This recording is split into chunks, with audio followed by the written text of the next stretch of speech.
Hello! To set up custom keyboard theme on Samsung Galaxy S25 Ultra, first of all we have to go into the Play Store and we have to take a look for this application called Gboard.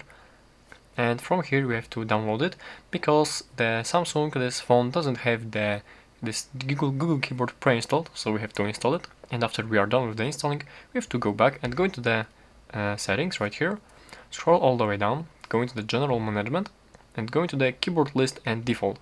And from here, as you can see, here is the Gboard available, and we have to enable this one, press OK, and now we have to change the default keyboard from Samsung keyboard to this Gboard right here. And as we are done, we can go back, and from here we have the Gboard settings, so let's go in there, and here are themes.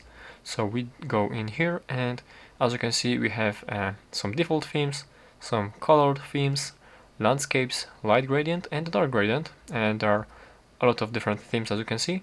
And here are also here's the plus icon to make yourself the custom keyboard with a custom theme. So let's press on this one, and from here we select the picture from our gallery. And since I don't have much pictures, let me just take this screenshot, and here we can pinch, drag, move around this picture to adjust what do we want on our keyboard. Press next.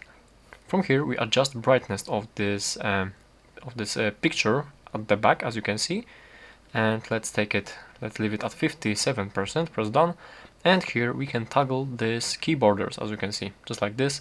And yeah, let's disable them, press apply, and that's basically how to do it. That's how to set up the custom keyboard theme. Thank you for watching.